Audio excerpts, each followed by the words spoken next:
தோழர் விஜயபாஸ்கர் அவருடைய படத்திறப்பு, அறக்கட்டளை துவக்கம், நினைவேந்தல் நிகழ்ச்சியின் மேடையிலும் எதிரிலும் கூடியிருக்கிற அன்புக்குரிய நண்பர்களே, விஜயபாஸ்கரை பற்றி பலரும் பேசியிருக்கிறார்கள். ஏறத்தாழ எல்லா செய்திகளும் எல்லோரும் பகிர்ந்து கொண்டிருப்பதுதான்.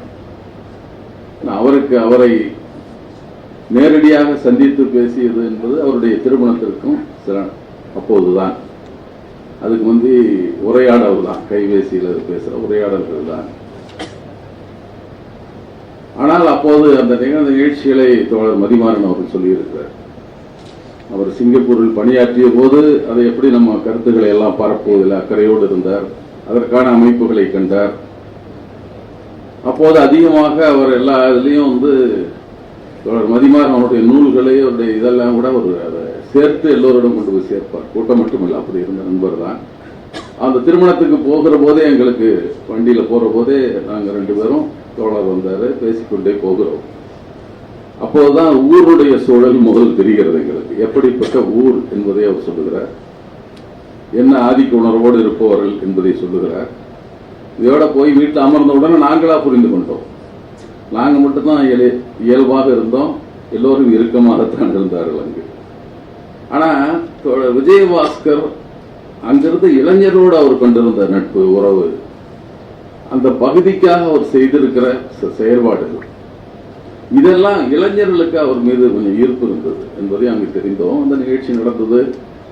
அது இயல்பாக அப்போது எனக்குள்ள ஒரு மகிழ்ச்சி. மணமகளும் நம்முடைய பெரியார் இயக்கத்தை சார்ந்த தோழர் என்பது அப்போ முடிந்தோம். அந்த அளவு அது நிகழ்ச்சி அந்த அளவுக்கு சொன்ன போது நினைக்கிறேன். முதல் அறிமுகம் அப்படித்தான். ஆனால் அதற்கு பின்னால், இங்கு வந்த பின்னால் புத்தக சந்தை, அப்போதான் அந்த நூல் பதிப்பகம், அந்த நூலை அவர் வெளியிடுகிறார். இஸ்ரேலில் இருந்து பாலஸ்தீனம் அந்த நூலை இருக்கிறது. அந்த நூலை அவர் அப்போது பெறுகிறோம் அவரிடமிருந்து. அப்போது சின்ன உரையாடல்கள் தான். இந்த இடபிள்யூசி பற்றி பேசுகிற போது என்று சொல்ல வேண்டும். முதல்ல அவரோடு நீண்ட நேரம் பேச நேரிட்டது என்பது, இந்த இடபிள்யூசி சட்டம் இயற்றப்பட்டது உங்களுக்கு 8ஆம் தேதி அமைச்சரவை கூடி, 9ஆம் தேதி மக்களவையில், 10ஆம் தேதி மாநிலங்களவையில், 11ஆம் தேதி குடியரசுத் தலைவர் கையெழுத்து விட்டார். அப்படித்தான் அந்த சட்டம் வந்தது. அதற்கு 19ஆம் தேதி அதற்காக நாங்கள் ஒரு கூட்டம் கோவையில் நடத்தினோம். அதை கண்டித்து நாம கூட 8 நாள் தள்ளி போய்விட்டதுன்றதோடு தான் நான் தொடங்கினோம். இப்படிப்பட்ட அநியாயம் நடந்திருக்கு, இதை பற்றிய ஒரு கண்டன கூட்டம் என்பது. அதை எங்களுடைய தோழர்கள் தட்டச்சு செய்து அனுப்பினார்கள். அது நம்ம அவருடைய நண்பர், எங்களுடைய நண்பர், எங்களுடைய இணையதள பொறுப்பாளராக இருந்தவர் தோழர் விஜயகுமார் அவர்களுக்கு அதை அனுப்பினோம். நூலாக்கி விட வேண்டும் என்ற அவசரம். அது அப்போது அதில் இருந்த திருத்தங்களை பற்றி தோழர் விஜயபாஸ்கர் அது அப்போ இந்த நூலை தொகுத்து கொண்டிருப்பார் தெரியாது. அவர்கிட்ட கொடுத்த போதுதான் முதல்ல என்னை அழைத்து பேசினார். தோழர், இந்த நேரு முதலமைச்சருக்கு எழுதிய கடிதம் இது இல்லையே, இதெல்லாம் இன்னொரு கடிதம் இருக்கிறது, இது எங்கிருந்து எடுத்தீர்கள் என்றுதான் முதல்ல ஆரம்பித்தார். அப்படித்தான் உரையாடல் வந்தது. அதனால் 61 அவர் எல்லா முதலமைச்சருக்கும் நேரு எழுதினார். 50 சட்டமாக்கி விட்டார்கள். சமூகத்திலும் கல்வியிலும் பின்தங்கிய சமுதாயம் எல்லாம் என்று சொல்லிவிட்டார்கள் சொல்லை. ஆனால் அதே நேரு 61 கடிதம் எழுதுறார் எல்லா முதலமைச்சர்களும். என்ன எழுதுறாருன்னா, இந்த ஜாதி அடிப்படையில் இடஒதுக்கீடு கொடுப்பதில் எனக்கு உடன்பாடு இல்லை, அது முடிந்தவரை பொருளாதார அடிப்படையில் இருப்பது நல்லது என்பதை எல்லா முதலமைச்சருக்கும் கடிதம் எழுதுறாரு. Demi official letter, DO letter எழுதுறாரு எல்லாருக்கும். அதை அந்த உரையில் நான் சொல்லியிருந்தேன். அது அந்த கடிதத்தை படித்திருந்தேன். அவர் சொன்னார், இந்த உரை எங்கிருந்து எடுத்தீர்கள் என்று கேட்டார். அவர் தொடர்ந்து இந்திரா சகாணி ஜட்ஜ்மெண்ட்லேயே இருக்கு தொடர்றது. அதில் அந்த கடிதத்தை குறிப்பிட்டிருக்கிறார்கள். அந்த ஒரு இதில் இருக்கு, வழக்கிலே அது எடுத்து முன்வைக்கப்பட்டிருக்கிறது என்பதை சொன்னேன். இல்லை தோழர், அது காங்கிரஸ் கமிட்டியில் ஒன்று பேசினார், இதை பேசினார் என்று சொன்னார். நான் சில விளக்கங்களை சொன்னேன். இல்லை தொடர், அது வேற கமிட்டியில் பேசி, இதுதான் டெமி அபிஷியல் கடிதம், அவர் ஏற்றுக்கொள்ளவில்லை. தோழர், அப்படி இல்லை தோழர், இப்படிதான் சரி, பரவாயில்ல தோழர், அப்படியே பதிவு பண்ணுங்கன்னு சொன்னேன். அதுதான் முதல்ல நாங்கள் உரையாடி, எங்களுக்கு உரையாடலாம் முரண்பாடு என்றால் கொள்கை முரண்பாடால் அல்ல, கருத்தில் இது இல்லை. நான் உடனே எடுத்து சகாணி ஜட்ஜ்மெண்ட்ல பார்க்குறேன். அது அந்த தேதியில் தான் இருக்கு. ஒரே ஜூன் மாதத்தில் 2 கடிதம், ஒன்று உள்துறை அமைச்சரும் ஒன்று நேரு எழுதுகிறார். ரெண்டும் ஒரே செய்திகளைத்தான் முதலமைச்சருக்கு எழுதுறாரு. அதை அந்த உரையில் சொன்ன போது அவர் இல்ல இப்படி மாற்றி சொன்னார். சரி இருக்கட்டும், அப்படிதான் பதிவும் ஆகியிருக்கிறது, அப்படிதான் நாங்கள் வெளியிட்ட புத்தகம் இந்த தொகுப்பு இருக்கிறது, அந்த உரை அப்படித்தான் இருக்கிறது. எதுக்குன்னா அவர் தான் உணர்ந்திருப்பது, அதை நான் திருப்பி அதை பண்ணல. இவ்வளவு உறுதியாக சொல்றாலும் சரியா இருக்குன்னு நான் கருதி கொண்டேன். இல்லை தோழர் அப்படித்தான் எல்லாரும் அக்கறை எடுத்து செலுத்தி பார்க்கிற தோழர். அப்ப இருக்கலாம், ஒரு நாம தவறா புரிஞ்சிருக்கலாமோன்ட்டு. ஆனா பார்த்தாலும் அப்படியே இல்லையே, ஒருவேளை நீதிமன்றத்திலே தவறாக பதிவு செய்து விட்டார்களா எடுத்து வாதம் வைத்தவர்கள் என்று நான் கருதி கொண்டேன். அவ்வளவுதான். அப்படித்தான் முதல்ல நாங்கள் பேச தொடங்கினோம் அந்த நோயை பற்றி. அப்புறம் சில உரையாடல்கள் கொள்கை ரீதியாக நூல்கள் இதை பற்றி தான் பேச்சாக இருக்கும். தனிப்பட்ட இதெல்லாம் நாங்கள் பேசிக்கொண்டது இல்லை. ஆனால் எல்லோரும் சொன்னதை போலத்தான் அவருடைய மறைவு செய்தி கேட்டவுடன் நமக்கு ஒரு பெரிய அதிர்ச்சியாகத்தான் இருக்குது. அது முதிராச்சாவு இல்லையா, கொஞ்சம் காலம் வாழ்ந்து நோய்படுத்திருந்தா ஒரு மாதிரி இருந்திருக்கும். ஆனால் திடீரென்று நடக்கின்ற விட்ட ஒன்று எல்லாரும் ஈடு செய்ய முடியாத ஒரு இழப்பு.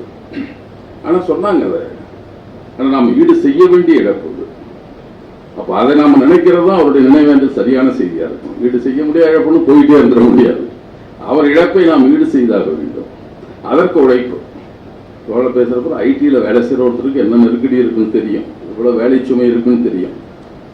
அதற்கு மேலும் ஒரு ஃபுல் டைமர் செய்யற வேலையை விட அதிக வேலைகளை அவர் இயக்கத்திற்காக செய்து கொண்டிருந்தார். இது தனியா உழைப்பு என்பது அவருடைய வேலையை செய்து கொண்டும் ஒரு இயக்கத்தினுடைய ஃபுல் டைமர் எவ்வளவு நேரம் வேலை செய்வார், அதை விட அதிக நேரம் இயக்க பணிகளை செய்து கொண்டிருந்தார் என்பதுதான் முக்கியம். அது எழுத்து பணியாக இருக்கலாம், எதுவாக இருக்கலாம். அது சமூகத்தில் அந்த கருத்தை எடுத்து செல்ல வேண்டும் என்பதற்காக அவர் எடுத்துக்கொண்ட முயற்சியை நான் சொல்றேன். எனவே அந்த இதுல அவருடைய முரசு எழுதின கட்டுரைகளாகட்டும் அல்லது இப்போ வெளியிட்டப்பட்ட நூலாக இருக்கட்டும், அது நிறைய பதிவுகளை செய்திருக்கிறார். அதோடு அடுத்து இந்த நூல் வெளியீடு நேராக போல பேசியதை கூறியதை கூறிக்கொண்டிருக்க வேண்டியதில்லை நினைக்கிறேன். அதுக்குள்ள எங்க சைது அன்பரசு வேற சொல்லியிருக்காரு, 8 மணிக்கு மேலே 8 பேர் தான் இருப்பாருன்னு சொல்லிட்டு போனாரு. அதனால 8 மணியை தாண்டி இருக்கிறோம்.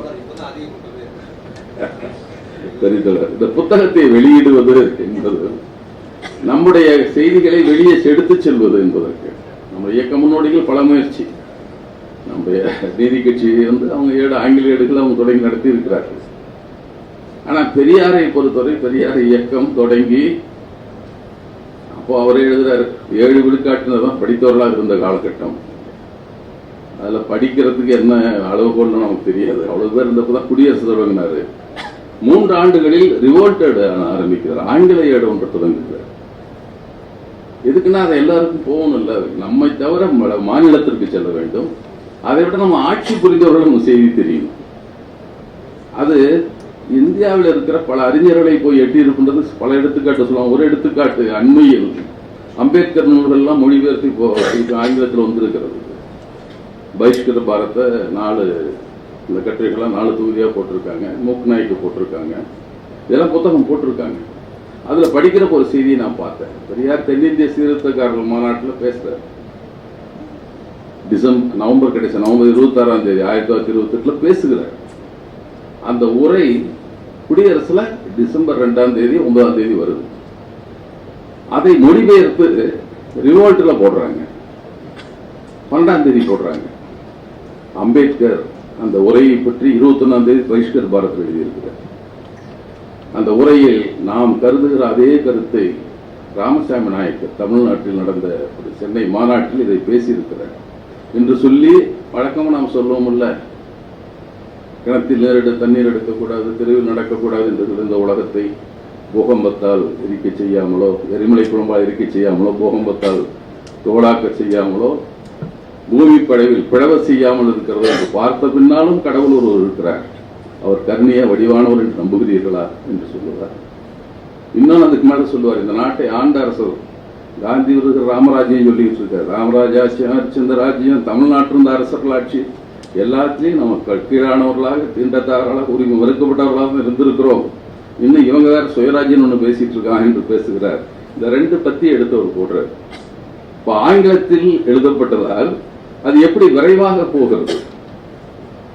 அவரோட தொடர்பு இல்லை. பெரியாரும் அந்த பிஸ்ராந்தாரியம் கோப்பெருந்தோழன் சொல்ற மாதிரி தான் 2 பேரும் பார்த்து கொண்டதில்லை 1940 வரைக்கும். ஆனா 24 தொடர்பு இருக்கிறது 2 பேருக்கும். வைக்கத்தை பத்தி அவர் எழுதுறாரு. அவருடைய மாநாட்டை பற்றி இவர் எழுதுகிறார். இந்த தொடர்புலாம் கூட ஆங்கிலப்படுத்துவதால் எப்படி போயிருக்கிறது என்பதில் தான் தோழர்கள் இந்த ஆங்கிலப்படுத்த வேண்டும். இந்த சிஸ் அமைப்பு பெரியார் புக்ஸ் தான். அதில் அவங்க போட்டிருக்க இந்த திராவிடியன் டிஸ்கோர்ஸ் சீரியஸ். இதில் அந்த மொழிபெயர்ப்பு அதை கூட நான் உடனே சொன்னேன். இது முக்கியமாக நாவலர் நெடுஞ்செழியனுடைய எங்கள் அன்புக்குரிய பெரியார் பல்கலைக்கழகத்தின் பணி நிறைவு பெற்ற பேராசிரியர் தான் நடராஜன் அவர்கள் தான் மொழிபெயர்த்திருக்கிறார். ஏழ்துறை பேராசிரியர்களுக்கு துறை தலைவராக இருந்தவர் அவர் தான் மொழிபெயர்த்திருக்கிறார். எவ்வளவு செய்திகளை சொல்லியிருக்கார் என்பதுதான். திராவிடர் இயக்கம் எவ்வளவு ஆழமான செய்திகளை மக்களிடம் எடுத்துச் செல்வது.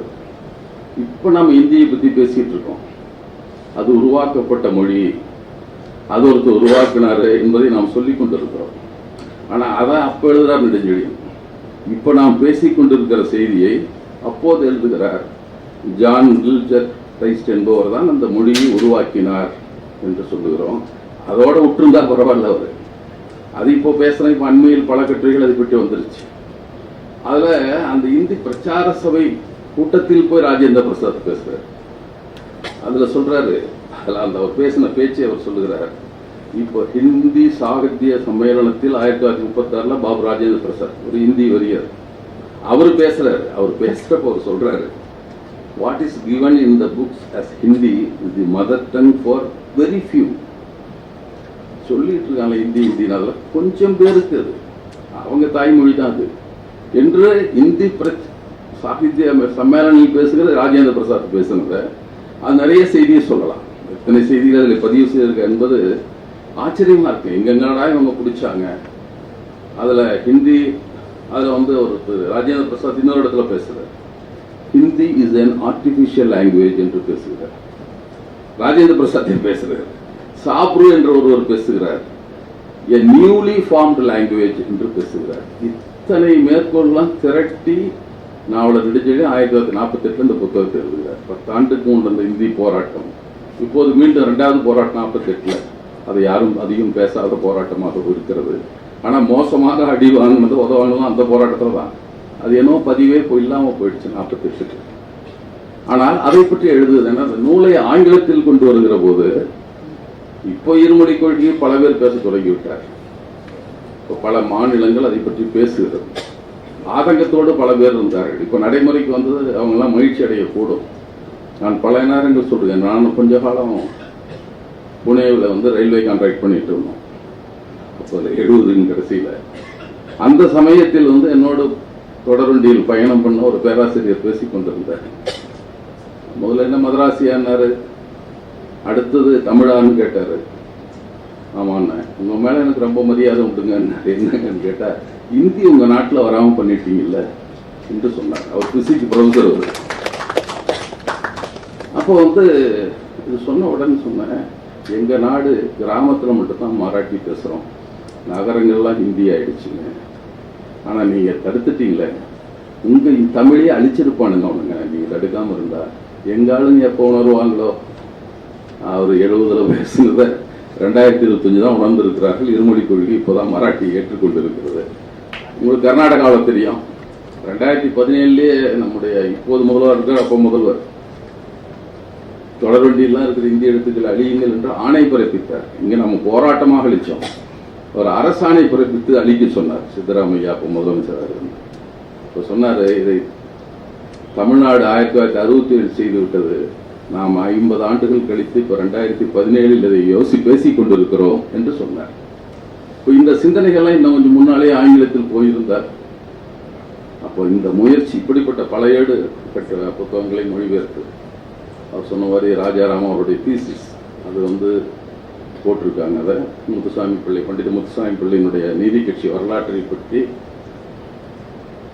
கம்யூனிட்டியை பற்றி அன்பழகன் எழுதிய நூல் எல்லாம் மொழிபெயர்த்து இப்போ வருகிற போது இது நம்ம அல்லாமல் தமிழர்கள் அல்லாத வேறு மொழி பேசுபவர்கள் படிப்பதற்கான வாய்ப்பு இப்போ தோழர்கள் செய்கிற தோழர் கனகவிநாயகம் அவர்களுடைய முயற்சி, தோழர்கள்லாம் அவரோட பணியாளருடன் இருக்கிற தம்பி இருக்கிறார், பல பேர் ஒன்று பணியாற்றுகிறார்கள். இந்த வேலைகள்லாம் பங்களிப்பு செய்தவர் தோழர் விஜயபாஸ்கர். இப்போ இவருடைய நினைவு நாளில் அதை நாம் நினைவேந்தலில் அதை எண்ணி பார்க்க வேண்டியவர்களாக இருக்கிறோம். நம்மோடு இருக்கிற கொள்கைகளை நாம் நலம் பெற்றிருக்கோம், வளம் பெற்றிருக்கிறோம். ஆனால் மற்றவர்களுக்கும் யாம் பெற்ற விருப்பம் பெருக வையம் இருக்குல்ல, அது வையம் வேண்டாம், இந்தியா முழுக்க போயாவது முதல்ல சேரட்டும் என்பதற்கு தான் இப்படிப்பட்ட நூல் வரிசைகள்.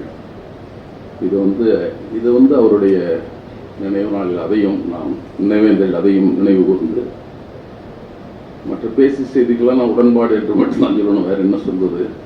நான் மீண்டும் அதை சொல்லிக்கொள்ள விரும்புகிறேன். விஜயபாஸ்கர் இழப்பு ஈடு செய்ய முடியாத இழப்பு என்று சொல்வதோடு நின்று விடாமல், ஈடு செய்ய வேண்டிய இழப்பாக அது அமைவதற்கு நாம் என்ன உதவி செய்ய முடியும், நம்மால் என்ன பங்காற்ற முடியும் இந்த எண்ணத்தோடு தலைவதுதான் தோழருக்கு நாம் செய்கிற உண்மையான நினைவு பொருளாகவும் பாராட்டாகவும் நன்றியாகவும் எல்லாவுமாக இருக்கும் என்று நான் கருதுகிறேன். தோழர் காயத்ரி அவர்கள் இந்த பணியை எடுத்துச் செல்வதற்கு அறக்கட்டளை தொடங்கி இருக்கிறார். அது இவ்வாறான பணிகளை எடுத்துச் செல்வதற்கு அல்லது இது போன்ற பணிகளை எடுத்துச் செல்வதற்கான பணிகளில் தான் ஈடுபடும் என்பதை நாம் அறிவோம். அதற்கும் துணை நிற்போம் என்று சொல்லி விடைபெறுகிறேன்.